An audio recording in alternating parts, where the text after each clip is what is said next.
समुद्र मंथन की वह अनसुनी कहानी जो किसी ने नहीं सुनी होगी। प्राचीन काल में जब देवता और असुरों ने मिलकर समुद्र मंथन किया था तो अमृत, लक्ष्मी, कालकूट विष और अनेक दिव्य रत्नों के अलावा एक ऐसा रहस्य भी प्रकट हुआ था जिसके बारे में किसी ने नहीं सुना। यह कहानी है वरुण देव के अदृश्य पुत्र की, जिसे इतिहास ने भुला दिया। वरुण देव का रहस्य। समुद्र मंथन के समय जब मंदराचल पर्वत को मथनी बनाया गया और वासुकी नाग की रस्सी, तो सागर ने अपनी गहराइयों से असंख्य रत्न उगले। लेकिन जब विष की धारा फैली तो भगवान शिव ने उसे पीकर जगत की रक्षा की। उसी समय समुद्र की गहराई से एक अदृश्य प्रकाश उभरा जिसे केवल वरुण देव ने देखा।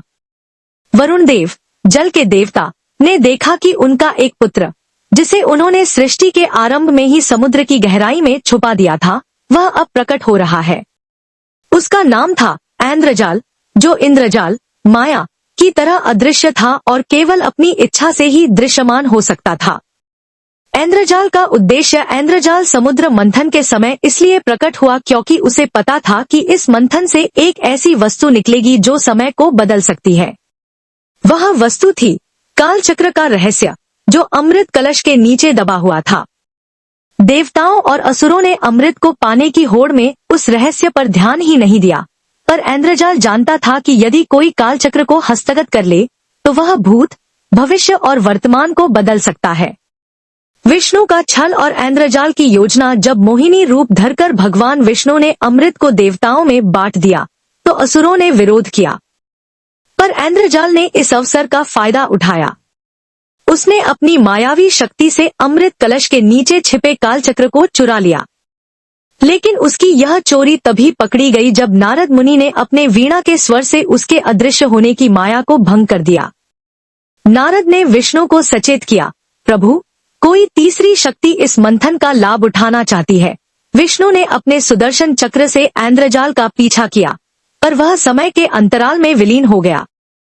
कालचक्र का रहस्य। ऐन्द्रजाल ने जब कालचक्र को सक्रिय किया तो उसने देखा कि वह अतीत में जा सकता है। उसने सोचा, यदि मैं समय में पीछे जाकर समुद्र मंथन से पहले ही अमृत को हस्तगत कर लूं, तो मैं अजय हो जाऊंगा। लेकिन जैसे ही उसने समय को बदलने का प्रयास किया, ब्रह्मांड में विषमता फैलने लगी। सूर्य अचानक अस्त हो गया, नदियां उल्टी बहने लगी और प्राणियों के शरीर में आत्माएं असंतुलित हो गईं। शिव का हस्तक्षेप। तब महादेव ने अपने तीसरे नेत्र से देखा कि कोई काल के नियमों से खेल रहा है।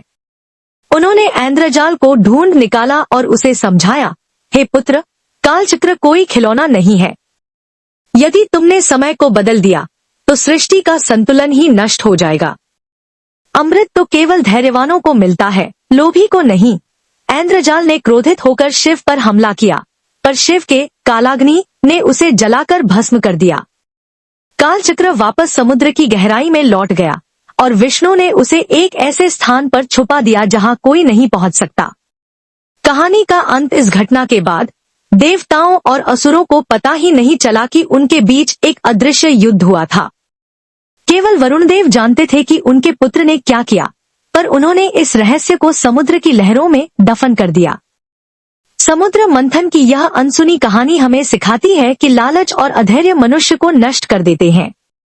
ऐन्द्रजाल चाहता तो देवताओं की सहायता करके महान बन सकता था, पर उसने छल का मार्ग चुना और अपना अस्तित्व ही खो दिया।